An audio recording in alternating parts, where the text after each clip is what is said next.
విశాఖ గాజువాకలో railway bridge decking కూలింది. 7గురికి గాయాలయ్యాయి. మరో 2 పరిస్థితి విషమంగా ఉంది. గాయపడ్డ వారిని హాస్పిటల్కి తరలించారు.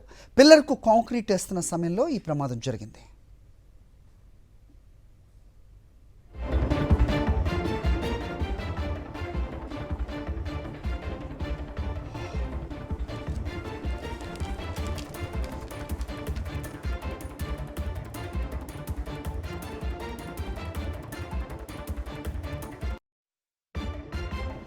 విశాఖ గాజువాకలో కన్స్ట్రక్షన్లో ఉన్న ఫ్లైఓవర్ రైల్వే బ్రిడ్జ్ డక్కింగ్ కూలింది. 7గురికి గాయాలయ్యాయి. మరో 2 పరిస్థితి విషమంగా ఉన్నట్టుగా తెలుస్తోంది. గాయపడ్డ వారిని హాస్పిటల్కి తరలించారు. పిల్లర్కు కాంక్రీట్ పోస్తున్న సమయంలో జరిగింది ఈ ప్రమాదం. మరిన్ని అప్డేట్స్ మా కరెస్పాండెంట్ నాయుడు ఇస్తారు. నాయుడు, ఎలా జరిగింది ప్రమాదం? తుంగలం రైల్వే ఫ్లైఓవర్ దగ్గర భారీ ప్రమాదం తప్పింది. పిల్లర్కి మధ్య కాంక్రీట్ వేస్తున్న సమయంలో ఒక్కసారిగా ఆ డెక్కింగ్ కూలడంతో ఈ ప్రమాదం సంభవించింది. డెక్కింగ్ వేస్తున్న సమయంలో పైన 10 మంది కూలీలు ఉన్నారు. ఒక్కసారిగా కూలడంతో ఈ ప్రమాదం సంభవించింది. ఈ ప్రమాదంలో 7గురికి గాయాలయ్యాయి, మరొక 2కి తీవ్రమైన గాయాలయ్యాయి.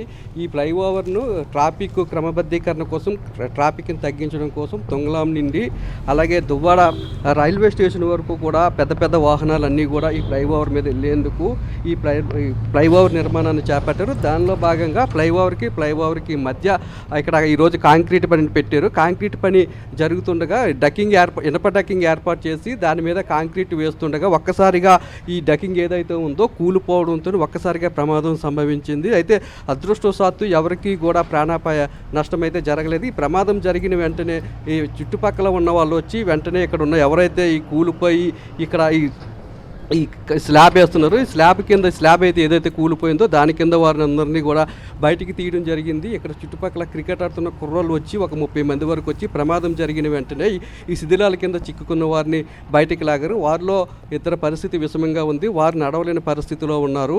మిగతా 7గురి పరిస్థితి కూడా బాగానే ఉంది. ఈ పని జరుగుతున్న సమయంలో 10 మంది పైన ఈ పనిలో పాల్గొన్నారు. అయితే అదృష్టవశాత్తు కిందన ఎవరు కూడా ఆ సమయంలో లేరు. ఒకవేళ కానీ ఇది కూలిన సమయంలో ఎవరైనా కిందనుంటే వారి ప్రాణాలు కూడా కోల్పోయే పరిస్థితి ఉండేది. పైనే 10 మంది ఉండి కిందకి ఆ కూలిన సమయంలో వాళ్ళంతా కూడా కింద పడి ఇందులో చిక్కుకున్న వారందరినీ కూడా బయటికి తీశారు. వారిలో 2 పరిస్థితి ఆందోళనకరంగా ఉంది. వీళ్ళందరినీ కూడా ఈ 10 మందిలో ఎవరైతే 9 మంది గాయపడ్డారో ఈ 9 మందిని కూడా కిమ్స్ హాస్పిటల్కి తరలించారు. అక్కడ వారికి వైద్యాన్ని కూడా అందిస్తున్నారు.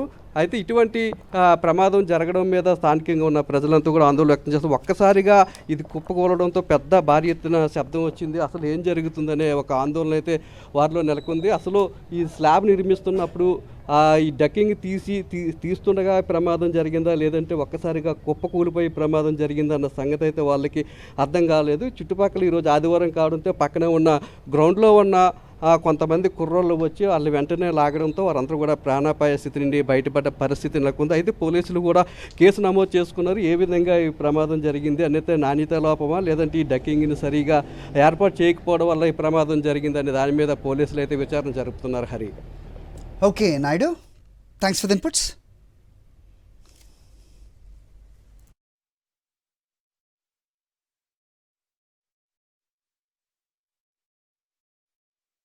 వాటర్ బాటిల్ కోసమని ఇలాగా మేము రోడ్డు మీద వెళ్తుంటే సడన్ గా కొలాప్స్ అయిపోయింది.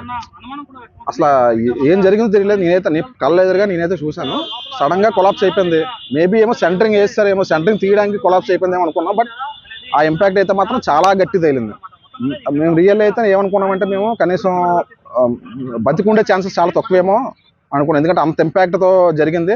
నేను ఒక అతను అయితే మాత్రం ఇలా పట్టుకుని హ్యాంగ్ అవ్వడం చూసాం. మిగతా అందరూ అందులో కూరుకుపోయారు. ఆల్రెడీ అప్పటికే కాంక్రీట్ వేయడం ఫ్రెష్ కాంక్రీట్ కాబట్టి అందులో కూరుకుపోయారు.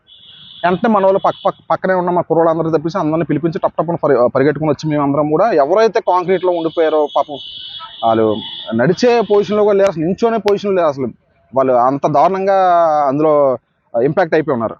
వాళ్ళని వెంటనే మన కుర్రోళ్ళందరూ అట్నుంచి ఒక 4-5 నుంచి దగ్గర 30 మంది మన అందరం కూడా వాళ్ళని బయట తీసుకొచ్చే ప్రయత్నం చేసాం. అందులో 2-3 అయితే మాత్రం సివియర్ బ్యాక్ బోన్ డ్యామేజ్ అయితే అయింది. ఎందుకంటే వాళ్ళు లేచి కూర్చునే అసలు వాళ్ళ బాడీ కదిపే పొజిషన్లో కూడా లేరు. అంత డ్యామేజ్లో వాళ్ళైతే ఉన్నారు. సో వెంటనే వాళ్ళని బయట తీసుకొచ్చి ఏదైతే ఐరన్ ఉన్నాయో ఆ సాయంతోనే వాళ్ళ మీద పడుకోబెట్టి వాళ్ళని బయట తీసుకొచ్చి మన నీడలో కూర్చోబెట్టాం. కొంతమందిని ఫేస్ గీస్ అన్ని కడిగి వాళ్ళైతే ఏదైతే ఫస్ట్ మన చేతిలో ఏముందో అదైతే మనం చేయడం జరిగింది. అంబులెన్స్ కాల్ చేసాం, అందరినీ పిలిపించాం.